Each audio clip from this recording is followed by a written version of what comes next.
I do not think there's any way, shape, or form that LeBron plays in Cleveland this next basketball season. I agree with Brian Windhorst, maybe later, maybe in a year, maybe in 3 years. Not this year. Stephen, I'm going to answer this from a basketball character point of view. Okay. I think LeBron's best destination is to stay put, to put his faith back in the man, Pat Riley, who assembled the big three in the beginning. And it did produce a couple of championships and 4 straight NBA finals. I think LeBron will stay put, and I think he should stay put in Miami. And I'm going to say this again. I loved it that Pat Riley publicly challenged LeBron James. You say offended, you say alienated, maybe.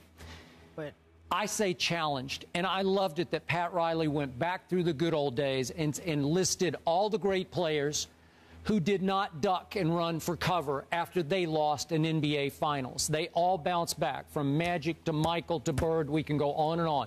They bounced back, and they came back, and they won another NBA Finals.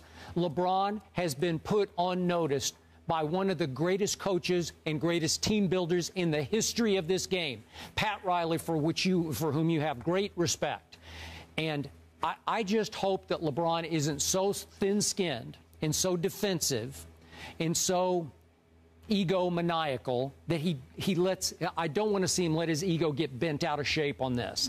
I think Pat Riley challenged him for all the right reasons, and I think he should listen, and I think he should put his faith back in a man who built it to begin with and will rebuild it into a contender in the East next year. Let's be clear about something here. When you say words like offended and all of that stuff that Pat Riley may have done in terms, I'm just articulating what people have conveyed to me. Okay. I certainly viewed it as a challenge.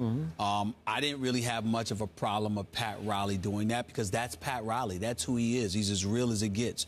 And he's a personal inspiration to me. I love the man. Having said all of that, if you want to ask me what's the perfect destination for LeBron, I would say it depends. Because if I'm Pat Riley, you know what I do? I use LeBron to recruit. Not just signing him, come on up in here. Let's make some calls. Let's reach out to the right people. Because, again, you got to ease Bosh out the door. Let him go to Houston, make that money. He'll be much more of a viable offensive option in Houston than he ever was utilized as in Miami.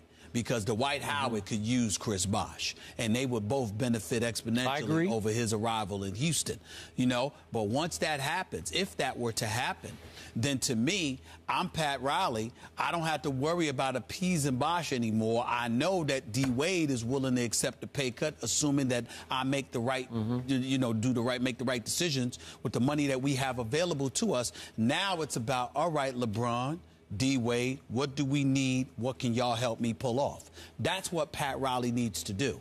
And if you're doing that, then that's more incentive for LeBron to stay because there's a personal commitment that LeBron is making, not just in the organization as a player, but he's a part of building something. Sure. And that's special. And I think that's the way you handle that because if it's just about resigning LeBron to the money, to the max deal, LeBron doesn't need the money like you said. He wants to be in an ideal situation where he's not going to have his career cut short because he's so taxed out because he's being asked to do far more than he ever thought that he would be asked to do. This is what you're working against if you're the Miami Heat. You have to convince LeBron that he's not going to have to endure what he has had to endure over the last 2 years. Okay.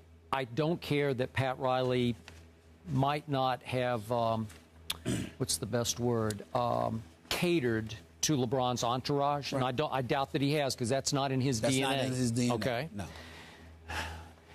I do think that organization in that city has been great to LeBron James. Is that fair? Yes, it is. For 4 great years. But he's been great to them, too. I'm with you, and I agree with that. But I think it has been a mutual great relationship that should continue. And I believe, just gut feeling, that it will continue. Do you believe that right now? Me personally, if I had to bet my money, I know better than betting against Pat Riley and the Miami Heat. They're a first-class organization, man, and nobody's flawless. I'm quite sure along the way they've made mistakes or they've done things they should not have done or whatever. Whatever. That's every organization. I know this much. I wouldn't be thinking about leaving Miami. Not that organization, not Pat Riley. But, again, I looked at LeBron, and there were times where he seemed really, really tired. And the roster is everything, man. You need a roster. And Pat Riley and those guys have to show. Because, remember, Pat Riley never won a title as a coach until D. Wade came along, okay?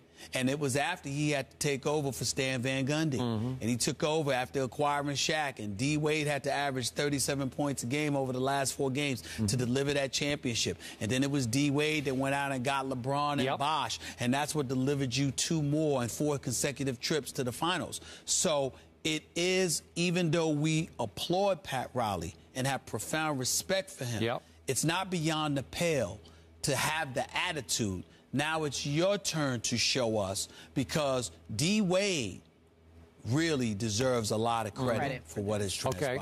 Okay, I agree. Now, to reiterate for those who missed the top of the show, you have made the great point that the key domino, not the biggest domino, but the key is Bosh. That's right. And I'm just guessing here that it's possible Pat Riley would not want Bosh to come back to Miami, that he would encourage him quietly, not publicly, but quietly, to take the money and run to Houston, so it would clear the decks for LeBron to have maybe Carmelo join him or to continue to rebuild. Pat Riley likes Bosh. He respects Bosh. Bosh is a consummate professional, by the way. He's an incredibly nice guy, very professional, goes about the business of trying to do the best that he can.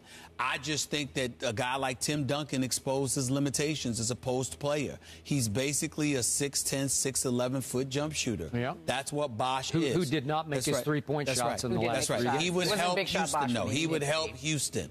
I don't think, if I'm Pat Riley and I got a chance to get Melo, I want that more than I want Bosh.